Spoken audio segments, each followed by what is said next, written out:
Hello friends, unique Hindi short hand में आपका स्वागत है। डिक्टेशन स्टार्ट होगी 5 सेकंड बाद।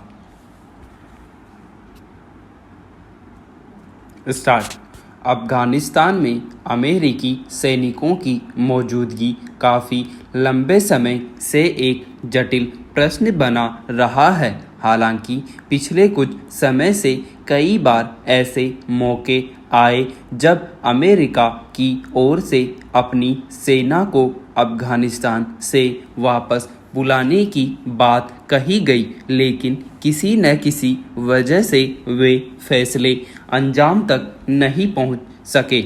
लेकिन अब अमेरिका के राष्ट्रपति जो बाइडेन की घोषणा पर अमल हो सका तो इसी साल 11 सितंबर तक अमेरिकी सैनिक पूरी तरह अफ़गानिस्तान से लौट जाएंगे। दरअसल न केवल अफ़गानिस्तान से लेकर अलग अलग अंतर्राष्ट्रीय संदर्भों में अमेरिकी सेना की वहां मौजूदगी एक बहस का विषय बन चुकी है, बल्कि खुद अमेरिका में जोखिम और खर्चे के मद्देनज़र इस मसले पर तीखे सवाल उठ रहे थे। लेकिन अक्सर होने वाली उथल पुथल के बावजूद इस ओर कोई ठोस पहल नहीं हो सकी थी।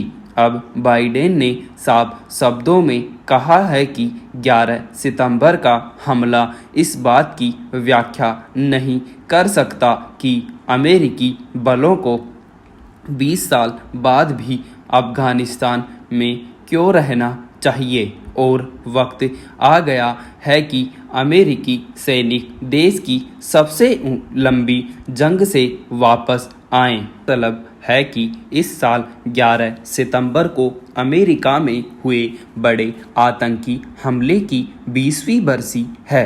अल-कायदा का वह हमला विश्व भर में आतंकवाद के खिलाफ अमेरिकी अभियान की एक बड़ी वजह बना। खास तौर पर सन 2001 में अल-कायदा का सामना करने के लिए ही अमेरिका ने अफ़गानिस्तान में अपनी सेना उतारी थी। इस लिहाज से देखें तो 11 सितंबर को 20वीं बरसी का दिन अमेरिका के लिए महत्वपूर्ण है और इस दिन सैनिकों की वापसी को वह एक खास मौके के रूप में पेश कर सकेगा। जाहिर है इसे अमेरिका अपने अभियान की कामयाबी के तौर पर देखेगा। तो दूसरी ओर अब तक अमेरिकी सेना और तालिबान के बीच जैसे टकराव रहे हैं, उसमें तालिबान इसे अपनी जीत के तौर पर पेश करेगा। तालिबान के एक मुख्य सदस्य की ओर यह बयान भी आया था कि हमने जंग जीत ली है और अमेरिका हार गया है।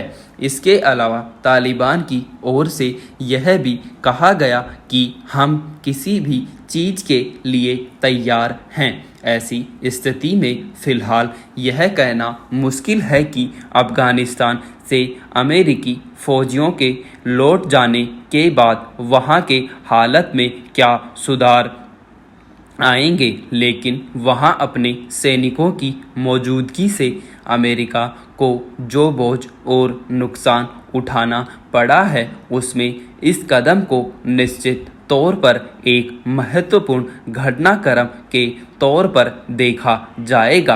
अफ़गानिस्तान में अल-कायदा और तालिबान के लड़ाकों से युद्ध के दौरान अमेरिका के 2400 सैनिक मारे गए।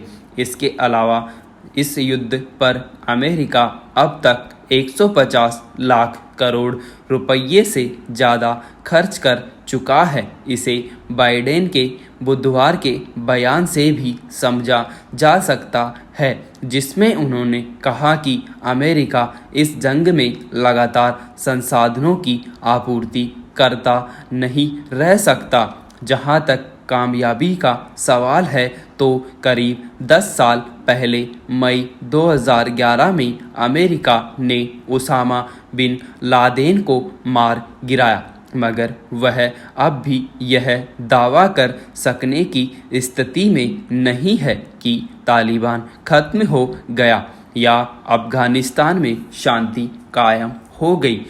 अब आने वाले महीनों में जब अमेरिकी सैनिकों की वापसी सुनिश्चित हो जाएगी, तब यह देखना होगा कि अफगानिस्तान की शांति के लिए अंतर्राष्ट्रीय स्तर पर क्या और कैसे कदम उठाए जाते हैं और इसमें पाकिस्तान, रूस, चीन, भारत और तुर्की की क्या भूमिका तय होती है। यह ध्यान रखने की ज़रूरत है कि अफगानिस्तान में स्थिरता के भविष्य में इन देशों की भागीदारी अहम साबित होगी।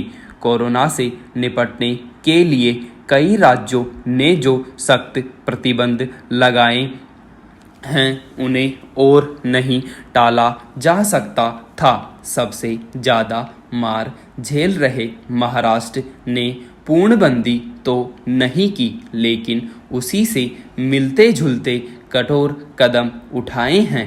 राज्य में धारा 144 लगा दी गई है।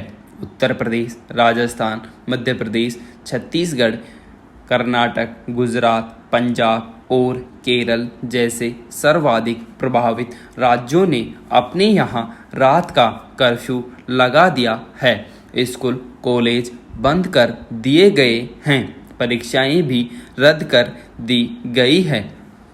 रायपुर, जबलपुर, भोपाल जैसे शहरों में स्थिति ज़्यादा गंभीर होने के कारण पूर्णबंदी भी की गई है। इस सख्ती का फौरी मकसद यही है कि लोग घरों से न निकले और संक्रमण की श्रृंखला को तोड़ा जा सके। ऐसी सख्ती पहले ही लागू हो जाती तो हालात बेकाबू होने से बच जाते, पर विशेषज्ञों की चेतावनियों को जिस तरह नज़रअंदाज किया जाता रहा, उसी का नतीजा आज हम भुगत रहे हैं। राजधानी दिल्ली में संक्रमितों का दैनिक आंकड़ा 18,000 के ऊपर निकल चुका है। इतना ही नहीं, उपचाराधीन मरीज 50,000 से ज़्यादा हो चुके हैं। बिस्तर फिर कम पड़ने लगे हैं। एक दिन में मृतकों की संख्या 100 को पार कर गई है। दिल्ली में अब तक मॉल, सिनेमाघर, स्पा, जिम, तरणताल आदि सब खुले थे।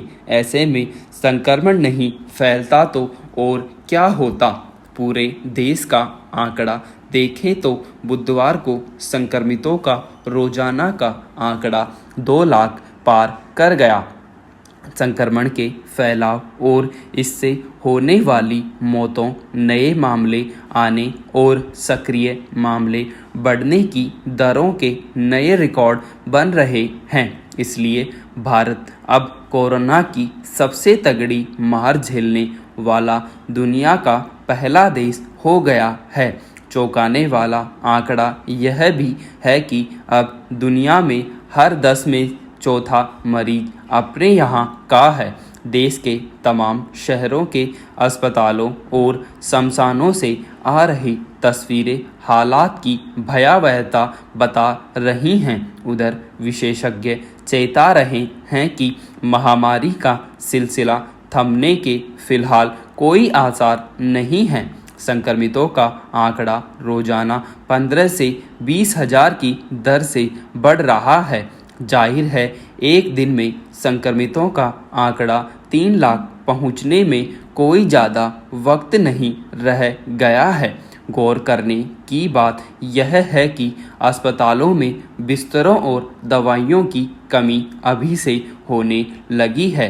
रेमडेसिविर के इंजेक्शन से लेकर ऑक्सीजन के सिलेंडर कम पड़ जाने से सबका दम फूल रहा है।